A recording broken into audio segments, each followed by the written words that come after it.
ang inyong tulay sa himpapawid ng serbisyo publiko. Ang Presidential Broadcast Service, Radyo Pilipinas, Radyo Publiko. Radyo Pilipinas. Radyo Publiko. Kinilala ng pang-international at prestigyosong Asia Pacific Broadcasting Plus Awards 2025 para sa kategorya ng Government Streaming. Ito ay dahil sa epektibo nitong pagsasanib ng mga tradisyonal na media tulad ng telebisyon, radyo at print para masabayan ang mabilis na pag-inog ng mundo ng digital at social media tungo sa mas epektibong paghahatid ng mahahalaga at napapanahong mga impormasyon sa mamamayang Pilipino.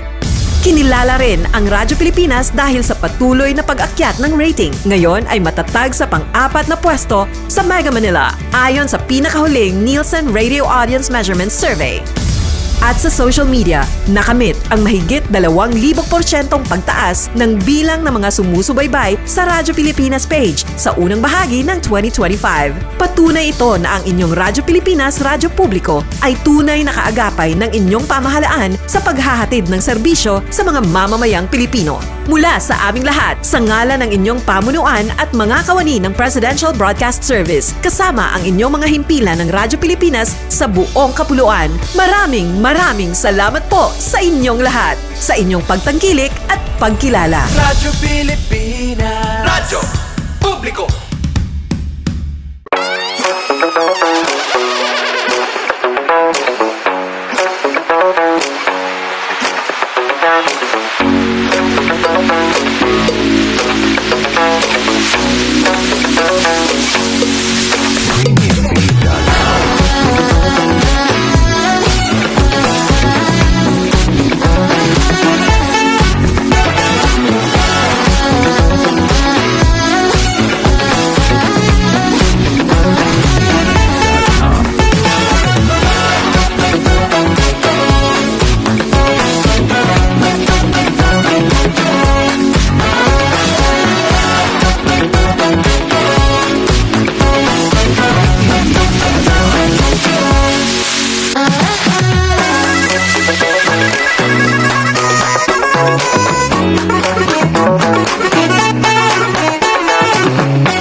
Yes, mga kalamay nga daw ka natatran o welcome to sa itong panagkupan sa Tunturumanong Lambayan sa Radyo Pilipinas. Kauban ninyo Armando Fenequito, mga igala. Saluda sila ha. Tingos motor dire eh. Ito mga igala. Saan ba kung buhok mga igala? No? At nagkadugayan, nag-atras ng buhok, nagawanti ng agtang. Ito mga igala. Kamusta tatanang lahat mga igala, no? Anyways, mga igala, uy! Hapit na gid mo man ang semana or mahapit na gid mo man ang Oktubre mga igala, no? So, daghan na mga pangandam mga igala, no? Alang karong kalag-kalag, no? But anyways, mga katambayan, no?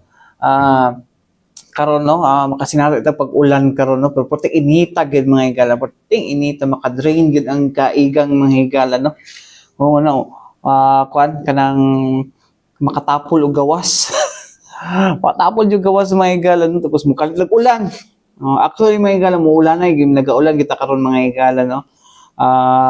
Tungod sa kaning gitawag nga intertropical convergence zone no, nga makaapekto sa tuang kuan mga igala no. Makaapekto sa tuang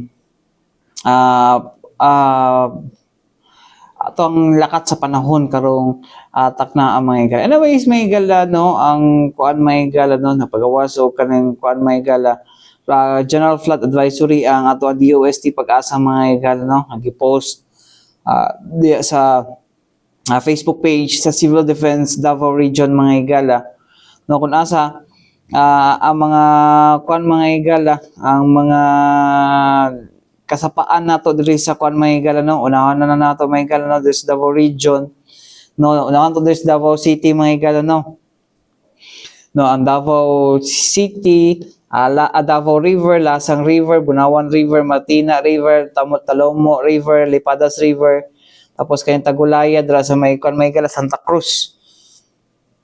Padada og mainit mga igala, no, ginapabantayan na siya mga igala, no, kay tungod pwede siya mag-overflow mga igala, no, tungod sa forecast sa 12-hour rainfall mga igala.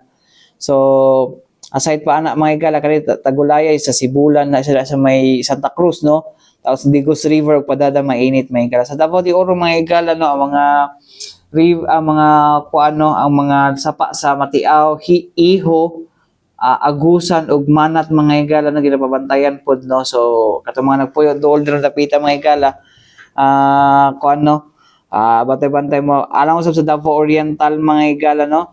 Mga kuan mga higala, mga kasapaan diha mga higala no, sa Katiil, Dapnan, Baganga, Mahanob, Manurigaw, Caraga, Kasaunan, Kinunuan, Baguan, Mayo,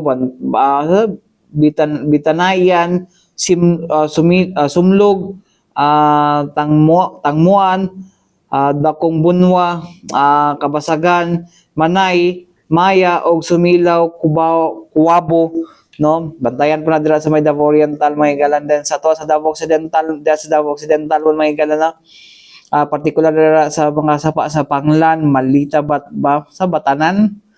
Mga antigitar niya is Lais, Lawan, Latuan, Kalian, Lamita, Lawayon, Kulaman, Kaburan, Mebio, Karahayan, Tubayon, Kayapong, Malala, Kapisolo, Tanuman, Tanuman B, Tanuman Small, Big siguro ni. No, Kalbay, Butuan, Nuing, Butula, Bukid, Malagupo, o Balaguna, Batulaki. No, bantayanan po na may gala. Ingon man dira may gala sa Tagum, Libuganon. Og ni kuan pa, og ni Janessa Felix pa. O Lubiganon. Tuganay og saog no, mo na mabantayanan ng mga kuan mga gala. Sa ni bantayanan nga mo taas ang tubig mga higala no, kay sumala pa 3 AM daw ang katong kuan mga higala no, tropical storm, Basco Batanes no. So ang mga nagpuyo mga higala sa kuan daw mga higala no, sa mga dool sa mga kining mountain slopes mga higala ug sa mga long lying areas mga higala nga na-mention no, ato mga sapaa mga higala no. Kinahanglan mag-take of necessary precautionary measures no, pamayon og kaning evacuate na gid budra tanan no. So mo na ang kuan nato mga higala no, atong update mga higala. So unta no dili walay mga kanang mga kuan, mga kakulian o sa balang panghitabo dira mga higala no, kay para kuan lang tatanan mga higala no. Chill na ta karon mga higala no, going weekend, going sa undas no, padulong na tag November no, doon na ta sa finish line mo man na to ning 2025 mga katambayan no. But anyways mga katambayan no, dinhita sa to ang hisgutanan no, atong hisgutan mga higala unsa na mga updates mga higala no sa to ang PhilPost mga higala no, or Philippine Postal Corporation mga higala. Mo na isa sa mga kuan karon nga usa na PhilPost day wala makarelate kayo ana karon mga higala no, ang padala telegrama no, ay magpadala og mga kuan, padala og mga unsa ba ni padala og mga cards no, or unsa pa ba na nga mga kuan sa tuwa kanang mga dalalag kartero sulat no, wala makarelate kay ana. Pero naay mga lain nga mga serbisyo no, ang ato ang PhilPost mga higala no, sama na lang sa postal ID mga higala. Kung nasa ang postal ID mga higala, mo na isa sa mga valid IDs no, although mahal na siya mga higala pero valid ID, at least na kay valid ID. At least na kay isa ka valid ID kumukuha ang kanang postal ID. Di ba?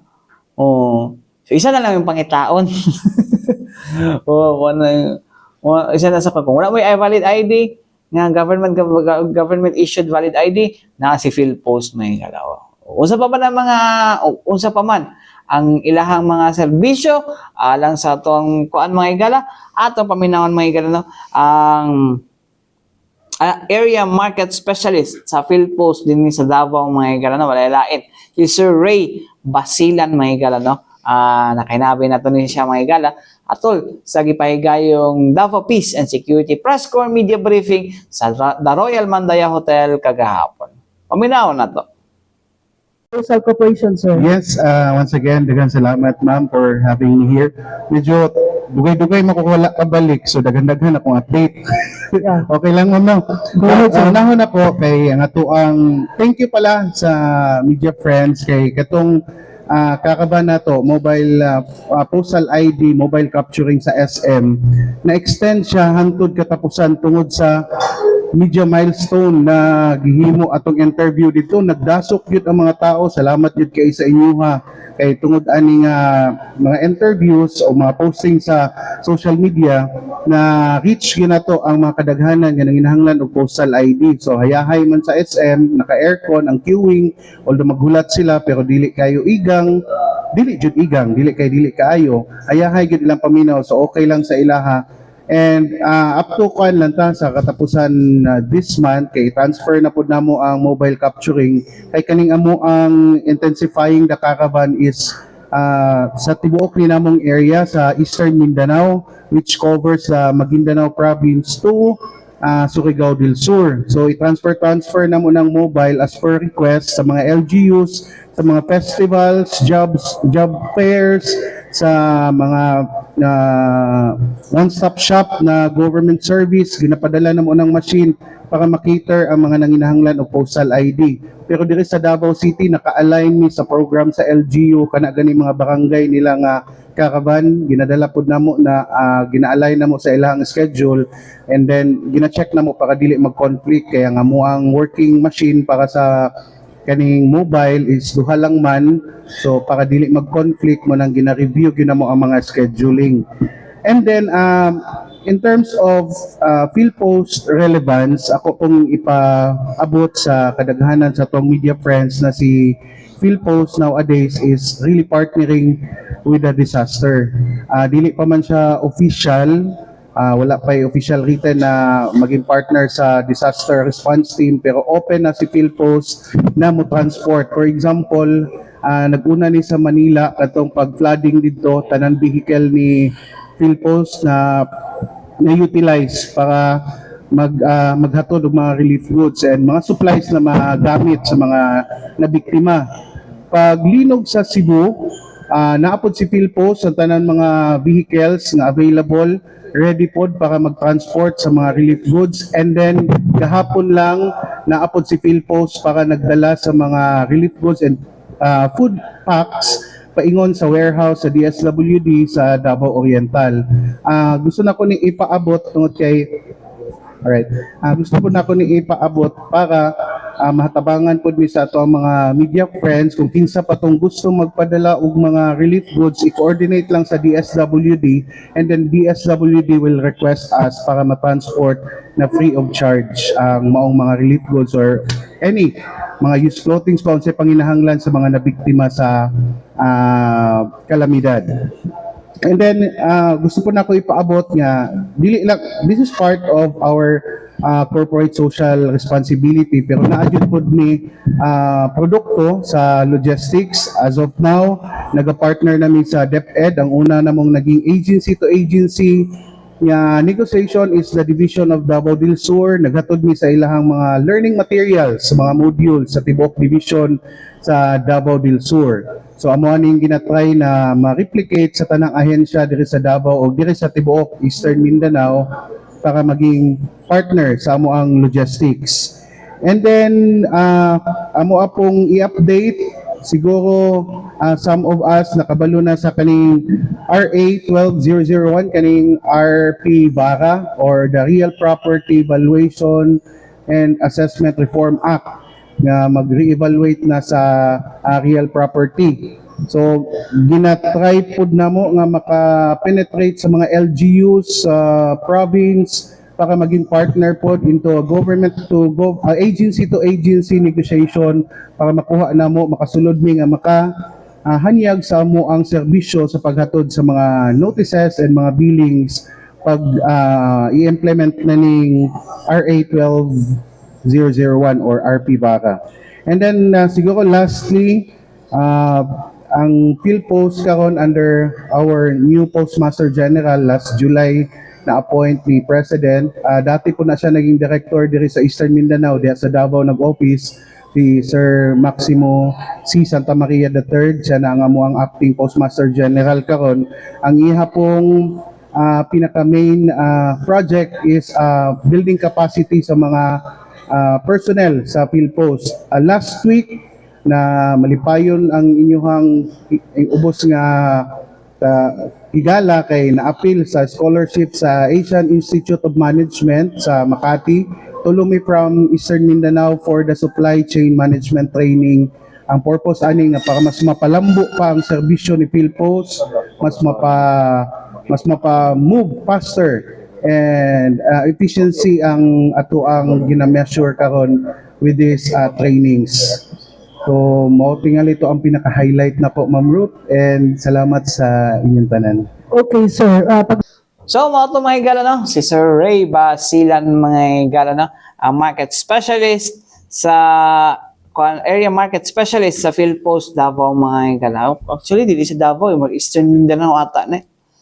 Pero mo na mga higala, no? Ang iyahang pahayag, no? So, dili lang more on sa kapal-padalag sulat. Ano po sila howling, mga higala, katong mga trucks, karon gani, lagi na ginapagamit sa disaster response gani, no? Ginapagamit nila sa disaster response, mga higala, no? Para mo padala og mga relief goods, no, na free of charge, no. That's the mga higala, social corporate responsibility, mga higala. Corporate social responsibility, CSR. Baliktad na yung SCR. Corporate social responsibility na mga higala, no, sa ato ang PhilPost, mga higala, no. So ang PhilPost is siya, no, it's a government owned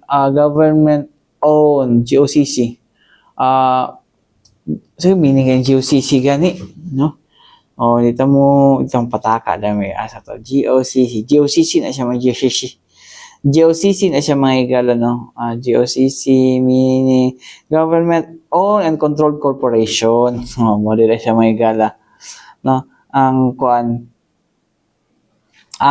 meaning sa kuan, no. So actually daghan pa man na sila kuan, no. Kung gusto mo kuan, no, ana lang sila Facebook page, mga higala, ang katong kuan mo ba gihapon to sa Facebook page kay magna-cambio man to ang kuan PhilPost.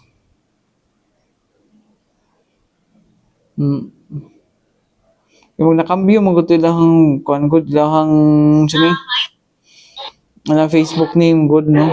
Anyways, may higala sa moto, no, ang ilang serbisyo po, no. Other than that, nabuti yung kauban na ako, mas Julius pa ako, sugot na yung siguro nga, nabuti harana karong halo. So, daghan masig mag-pile up ng kaso dyan sa atong piskalya, kay ipandemanda o kanang kuan violation sa Safe Spaces Act, kay naharas, kay anong paranahan mo, kanang kuan, paranahan o kaning sitaw kani, paranahan kung mo kalag-kalag, minsan i-akmor, tapos mutubag daw dayon tong kuan na nagpara na, wala natin mailahan nga patay ko sa imo. Mga higala, balik ito malas sa importanteng painom-nom ni atong si Bianan. Balik ito, mga higala, dili sa itong palaguban sa tutulungan tambayan sa Radyo Pilipinas. Kauban ninyo Armando Fenequito, mga higala. Yes, mga higala, no? Isa sa itong mga balita kaniya buntang, mga higala, no? Nga 30,000 ka mga debotong Katoliko, mga higala, about or estimated 20 to 30,000 ka mga debotong Katoliko, mga higala, no? Ang gilala umang musalmot, no, sa ato ang sa pagkabuhaton na penitential walk, no, ICC penitential walk, mga higala, no, diri sa Davao City karong weekend, no, October 25. Kung asa ipadayag nila, mga higala, no, ilang kadismaya, no, sa mga nahitabo matud pang korupsyon dinhi sa tong nasod, mga higala, no. So ambot lang kay murag sila siguro nakita, no, nga murag garapalan na siguro, no, ila nakita garapalan na, no, even ito ang pangulo mismo nakakita o nakakuan, no, nakabantay, no, naggrabe na kagarapal ang mga tao, tong ubang mga opisyal sa gobyerno, no, o nga mo unsa ni kanang mauto, mo lagi to, garapal na kay sila mo kuan, may higala, no, sa kaning korupsyon gid, may higala, Mga simbahan mga higala, no? As always, no? Mo-react na sila sa mga anak mga higala. It's because it lost our morals mga higala, no? Murag wala yung moralidad ng ato ang simbahan. Dili ato ang nasod mga higala tungod sa anang korupsyon. Nako. Maski kita sa kinsa naman. No? Mo-react yun, no? Bisa kinsa makareact yun anang kuan sa unsa ni sa ato ang mga panghitabo karon sa atong nasod mga higala. So wala may gala no, ato paminawon may gala no ang rector sa San Pedro Cathedral mga parish may gala no na si Monsignor Paul Quezon may gala no inubanan sa kuan may gala no social unsa kito si Father Richie kuan may gala so ako i-google may gala pero dito mo mawa mga katambayan no. Archdiocesan Social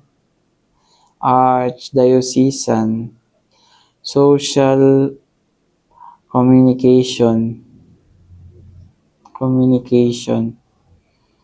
atong ikuan mo ikala iskot o pwede ko magpapakala ko si Father Richie Gamaya mga igala no Davao Archdiocesan no permitim na suki man ang madala sa kuan mga igala sa Davao Peace and Security mga igala no amo mo ginagest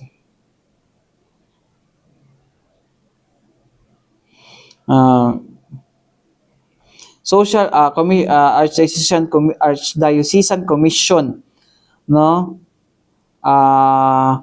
on social communications may higala no head mga higala no sa Davao Archdiocesan Commission no nga mo kuan mga higala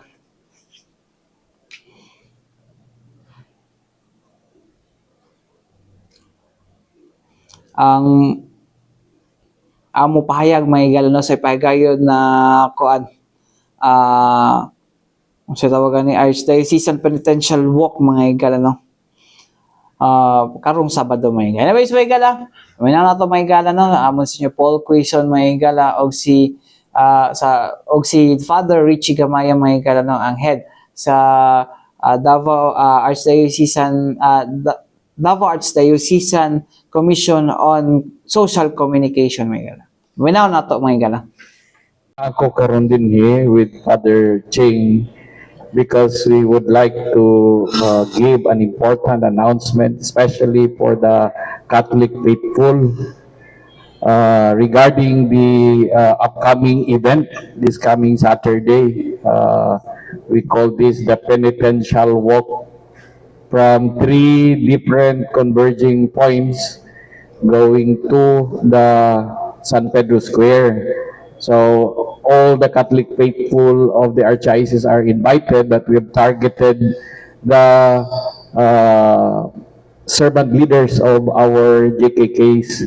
Siguro it would be of help if we can read to you the circular letter of the Archbishop, so we would understand the reason for this penitential walk. Kaya importante kaya ni our response to the most relevant issue of the day, and that is the issue of corruption. Yes. Father Richie, please read the circular. Circular number 49, series of 2025, 15 October 2025, to the clergy, religious parishes, GKKs, families, Catholic schools, seminarians, acclaimed and the faithful of the Archdiocese of Davao, from Archbishop Romulo G. Valdez, DP, regarding Archdiocesan Penitential Walk and Holy Sacrifice of the Mass on October 25, 2025, Saturday. Peace in the Lord. As part of our response and participation in the National Day of Prayer and Public Repentance called by the CBCP, I would like to invite everyone to join our Archdiocesan Penitential Walk and Holy Sacrifice of the Mass on 25 October 2025, Saturday. As God's people in Davao, let us manifest our unified act of prayer and repentance. In humility, we ask the Lord to heal our land, even as we express our deep concern over the unprecedented massive corruption that we see today plaguing our nation. We echo the CDC's call to make corruption shameful again. Ang pagpanawkaw makauulaw.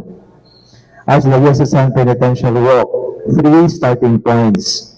1. Coastal Road Tulip Road open space for participants from the Sacred Heart Vicariate. This is in Kalinan. La Purisima Vicariate in Mintal area. Santo Rosario Vicariate in Toril area. San Pablo Vicariate in Matina, Tangkal area. Acclaimed members and those from Catholic schools.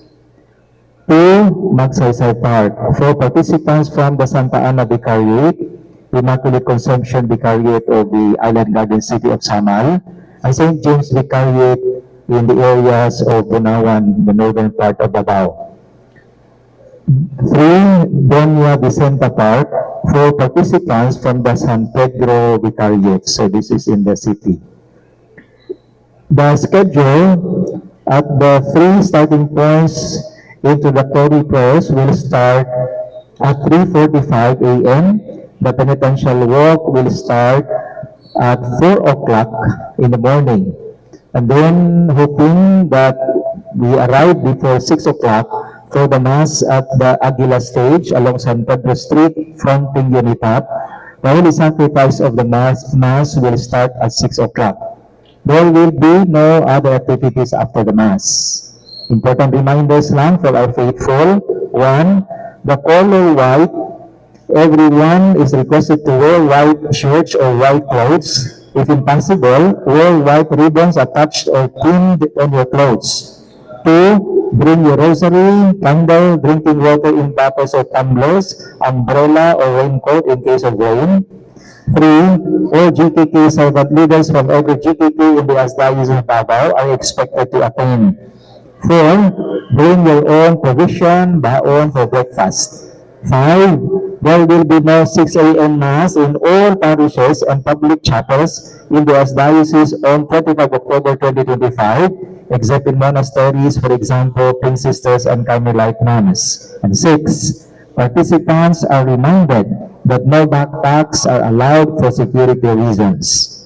Let us come together as one family of faith, walking humbly with the Lord, praying for forgiveness, and committing ourselves anew to honesty, integrity, and justice. Thank you for your kind attention. Devotedly yours in Christ, signed, Romulo G. Valius, D.D., Archbishop of Davao. To estimate the number, and conservative estimate is around 20 to 30,000. We expect to have a massive attendance because this will involve all the Catholic faithful of the Archdiocese. But understandably, di man tanan makaadto, no, mga senior nato. We also expect a delegation from the school, but mostly it will be coming from our parishes, basically from our JKK, our basic ecclesial communities, our leaders from the different communities. So a massive gathering, and we hope that by 6 a.m. the penitential walk is done and we could start the Mass at San Pedro Square. So nga na ang number, mga around 20 to 30,000 people. Father, Monsignor, is this a nationwide gathering? No? If you remember, CBCP has called for a National Day of Prayer and Public Repentance that was supposed to be October 7. And this response of the Archdiocese of Davao is just one of those, no?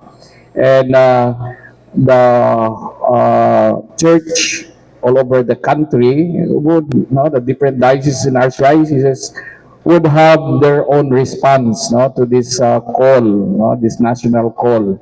by the CBCP. Dili siya siguro simultaneous but expectedly, dioceses would have a similar response to the call of the CBCP. Kay lagi, importante man ang atong tumong pagpadayag sa atong tingog against corruption, which is what we see, what we hear in social media and in other platforms. So, mo to mga higala, ang pahayag sa to ang duha ka religious leader sa simbahang Katolika mga higala, leader mga sila mga higala. Okay, naman sa mga posisyon diha sa Archdiocese of Davao mga higala. So, bito, hopefully mga katambayan, nga kanang, para sa kuha, tuloy-tuloy na hunta na yung ani ba, nga, hantod walay makasuhan, kanang seryosong nakasuhan. Nga kanang dinagko nga kinawat sa kaban sa ato ang panudlanan, padayon gini siya mahigala, unta dili na hulato na lang unta, nga maabot pa sa maabot pa sa maabot pa sa kanang butang mga magkagubot na. It's because yung naani nga sa tungod sa mga mga reaction, di ba? Makalagot ba, Makalagot. Kita, actually, kita taxpayers man tatanan mga higala. Bisan pa magkatong wala tayong mga income mga higala, but there are other taxes being collected by the government mga higala sa tuwa mga higala. Ngayon tadira, kanan mga namaligyan ko sa mga ng VAT. It's still a tax. Unsa man natag sinata entertainment tax. Unsa pa ba nga klase nga mga tax nga ginakuan nila, although na yung nato exempted ang mga minimum wage earner sa kuan mga higala sa income tax. Di ba? Sa VAT pa lang gidaan may 12% sa imong gibayaran ng produkto nakadulong sa gobyerno. Tapos karon mapadulong lang sa mga ghost projects. Diyos ko. Una-una na to na kanang mga, for example, kanang mga nagapangayad sa dalan mga higalaw. Yahay kay walay tax. Kung mamanit ang mga produkto diha sa tuang sa mga grocery, Manila mangayo, nasa lagi na bayaran nga tax. Di ba? So, wala may dili taxable diri sa tuwa. Ultimo sa kuryente na VAT. Di ba? Sa mga klase nga mga taxes, di ba? So, mga suko gini mga tawhana gini mga higala, after ani nga mga insidente, kasi di masuko. Ay nako. Ito mga higala bye-bye na ta mga higala kay medyo seryoso na kayo si Mando.